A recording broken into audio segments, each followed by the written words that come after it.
Nama saya Maria Margareta dengan NIM 203030502072. Saya dari Fakultas Teknik, jurusan Arsitektur, Universitas Palangkaraya. Pada kesempatan kali ini, saya akan membahas mengenai bab 2 dari paragraf, yaitu mengenai jenis-jenis paragraf. Jenis paragraf yang pertama yaitu paragraf berdasarkan pola penalarannya. Dalam kategori ini terdapat 5 jenis paragraf, yaitu paragraf deduktif, paragraf induktif, paragraf deduktif dan induktif atau campuran, paragraf ineratif, dan ide pokok menyebar.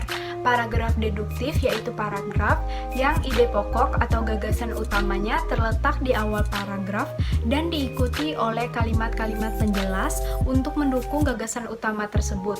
Ide pokok atau gagasan utama berupa pernyataan umum yang dikemas dalam kalimat topik. Sedangkan paragraf induktif yaitu paragraf yang kalimat topiknya berada di akhir paragraf. Paragraf induktif memiliki ciri-ciri yaitu diawali dengan penyebutan peristiwa-peristiwa khusus sebagai penjelas dan merupakan pendukung dari gagasan utama dan kemudian menarik kesimpulan dari peristiwa-peristiwa khusus tersebut. Yang selanjutnya yaitu paragraf deduktif induktif atau paragraf campuran yang merupakan paragraf yang memiliki gagasan utama atau ide pokok yang berada di awal dan akhir paragraf. Meskipun memiliki 2 kali pemunculan kalimat topik di dalam paragraf, bukan berarti paragraf ini memiliki 2 gagasan utama, namun tetap memiliki 1 gagasan utama. Fungsi dari pemunculan 2 kali kalimat topik ini yaitu sebagai mempertegas informasi yang disampaikan di dalam paragraf. Paragraf dengan pola ini diawali dengan pernyataan yang bersifat umum, kemudian diikuti dengan pernyataan-pernyataan yang bersifat khusus sebagai penjelas, dan diakhiri dengan pernyataan yang bersifat umum lagi untuk mengulang informasi dari gagasan utama. Walaupun demikian, biasanya pengemasan gagasan utama di awal paragraf dan di akhir paragraf itu berbeda. Sedangkan paragraf ineratif yaitu paragraf yang gagasan utamanya atau kalimat topiknya terletak di tengah-tengah paragraf. Paragraf ini diawali oleh kalimat-kalimat penjelas, kemudian diikuti oleh kalimat topik atau gagasan utama, dan diakhiri oleh kalimat-kalimat penjelas lagi untuk memperkuat atau mempertegas informasi di dalamnya. Yang kelima yaitu paragraf dengan ide pokok menyebar. Paragraf dengan pola ini tidak memiliki kalimat utama, melainkan pemikiran utamanya tersebar ke seluruh paragraf atau tersirat pada kalimat-kalimatnya. Jenis-jenis paragraf yang kedua yaitu paragraf berdasarkan gaya ekspresi atau pengungkapannya. Terdapat jenis paragraf pada kategori ini yaitu paragraf narasi atau pengungkapan, paragraf deskripsi, paragraf eksposisi, paragraf persuasif, dan yang terakhir yaitu paragraf argumentasi.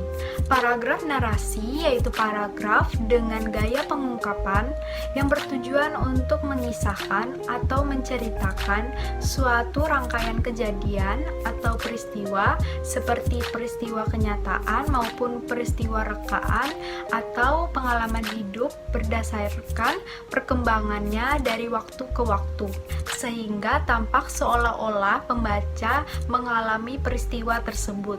Ciri utama dari paragraf narasi yaitu adanya kejadian atau peristiwa, baik yang benar-benar terjadi atau imajinasi, maupun gabungan dari keduanya yang dirangkai dalam urutan waktu. Terdapat 3 jenis narasi berdasarkan tujuannya, yaitu narasi ekspositoris, narasi artistik, dan narasi sugesti. Narasi ekspositoris yaitu narasi yang berisi penyampaian informasi secara tepat tentang suatu peristiwa berdasarkan data yang sebenarnya dengan tujuan memperluas pengetahuan orang tentang kisah seseorang. Selanjutnya yaitu narasi artistik.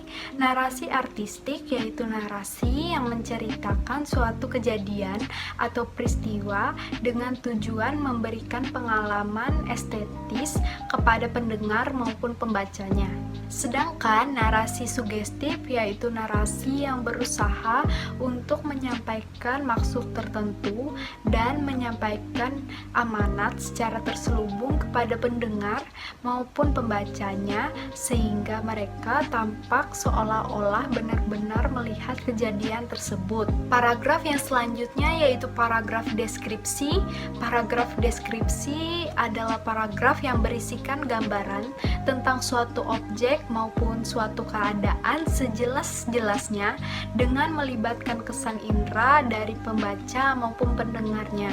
Paragraf ini bertujuan untuk memberikan kesan atau impresi kepada pembaca tentang suatu objek, gagasan, tempat, peristiwa, maupun semacamnya yang ingin disampaikan oleh sang penulis. Paragraf deskripsi memiliki beberapa pola pengembangan, yaitu pola deskripsi spasial, pola deskripsi sudut pandang, pola deskripsi pengamatan atau observasi, dan pola deskripsi fokus. Pola deskripsi spasial yaitu suatu pola pengembangan paragraf yang menggambarkan suatu objek berupa benda, ruang, maupun tempat.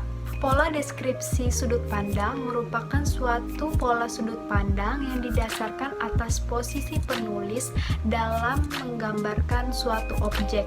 Pola pengembangan sudut pandang dapat dibagi menjadi dua, yaitu sudut pandang subjektif dan sudut pandang objektif. Sudut pandang subjektif merupakan pola pengembangan paragraf deskripsi dengan menggambarkan suatu objek sesuai dengan penafsiran dan disertai dengan kesan atau opini dari penulis. Sedangkan pola pengembangan sudut pandang objektif menggambarkan objek dengan apa adanya tanpa disertai kesan maupun opini dari penulis. Selanjutnya yaitu pola deskripsi pengamatan, yaitu pola paragraf yang dikembangkan dengan melakukan pengamatan terhadap objek yang dideskripsikan. Pola pengembangan yang terakhir yaitu pola deskripsi fokus, yaitu pola pengembangan paragraf yang dikembangkan dengan menonjolkan suatu bagian objek yang dideskripsikan sehingga para pembaca maupun pendengar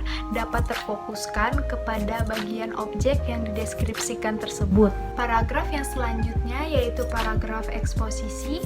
Paragraf eksposisi adalah paragraf yang bertujuan untuk menginformasikan sesuatu sehingga memperluas pengetahuan pembaca. Paragraf ini bersifat ilmiah atau non-fiksi dan sumbernya diperoleh dari hasil penelitian, pengamatan, maupun pengalaman.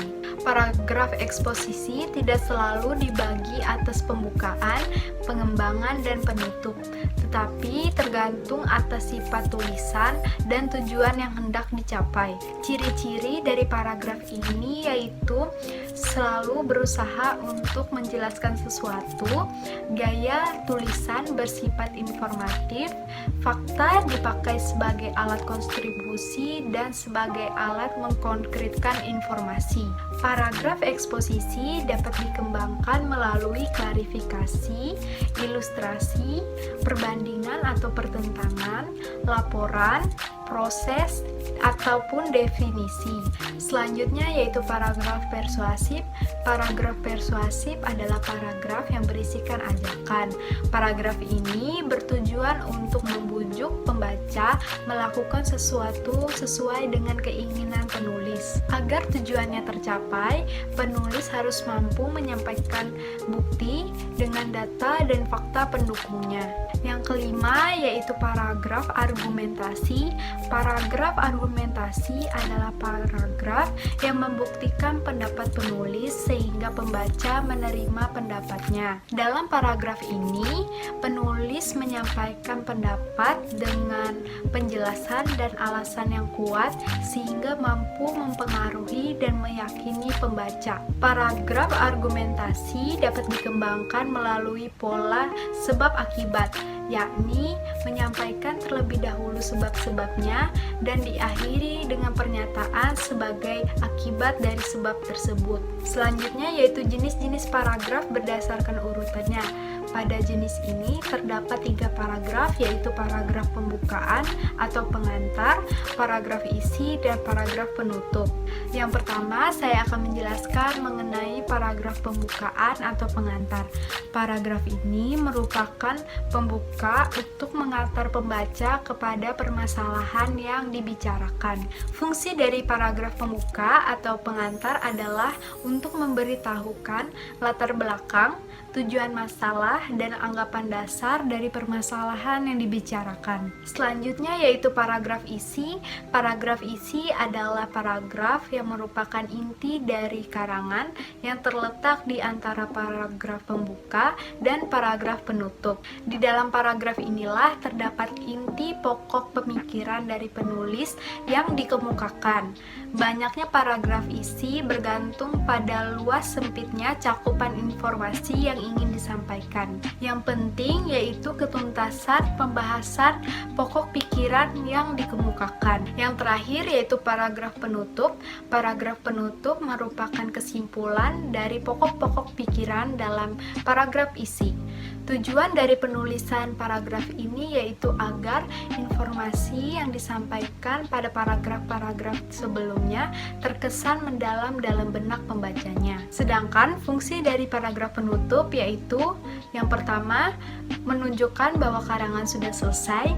Yang kedua, mengingatkan atau menegaskan kepada pembaca akan pentingnya pokok pembahasan.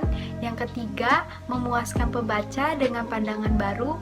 Dan yang keempat, menyajikan kesimpulan. Sampai di sini pembahasan bab 2 mengenai jenis-jenis paragraf dari saya.